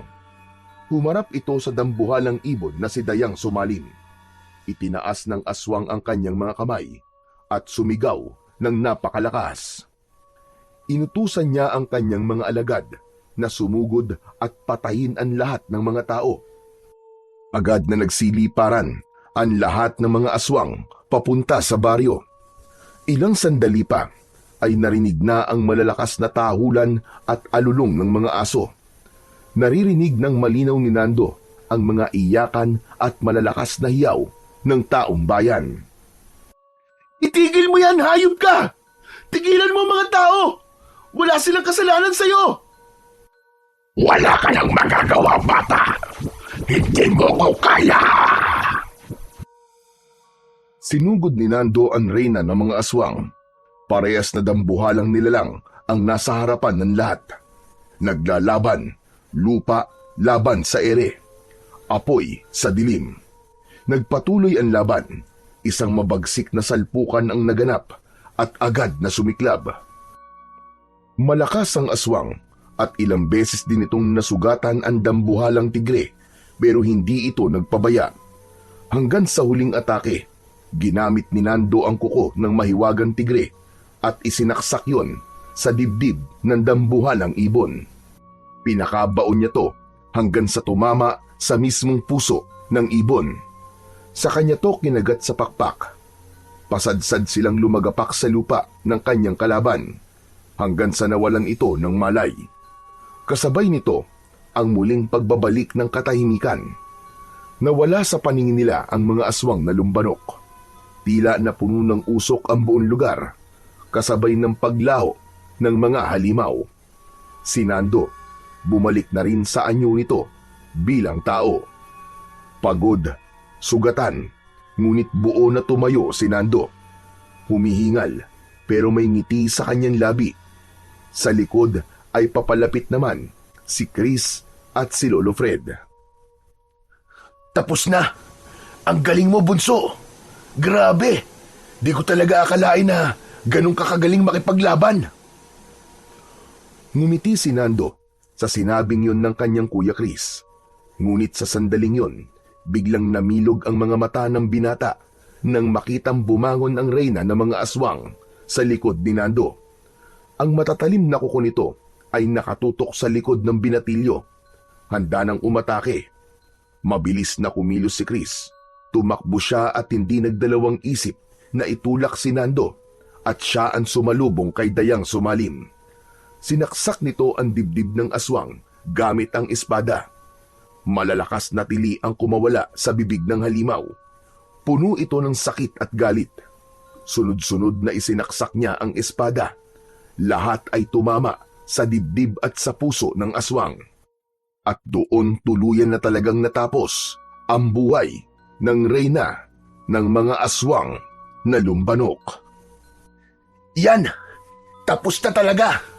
Ewan ko na lang kung mabuhay pa yan lintik na yan. Ha? Kuya, ang galing mo! Nagawa mo! Hindi ko alam kung paano.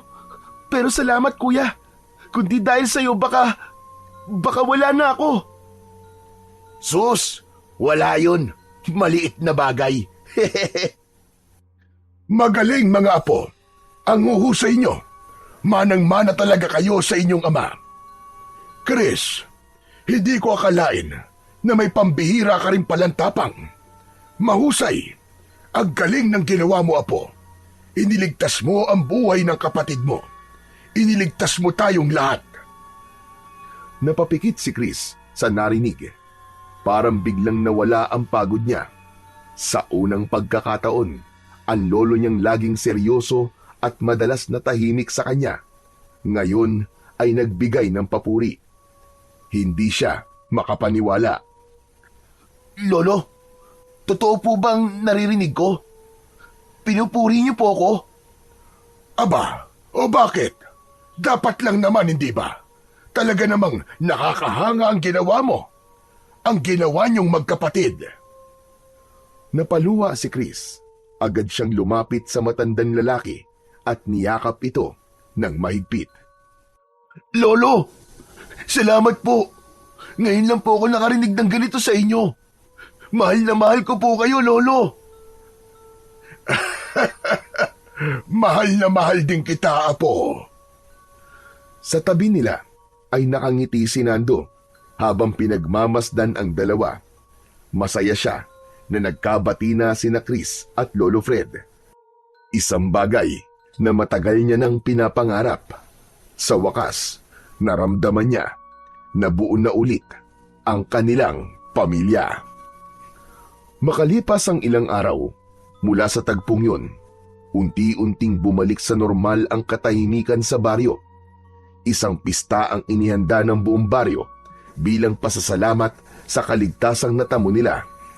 Nagtayo sila ng isang entablado kung saan pinarangalan nila ang magkapatid dahil sa kanilang kabayanihan at pagliligtas sa buong baryo.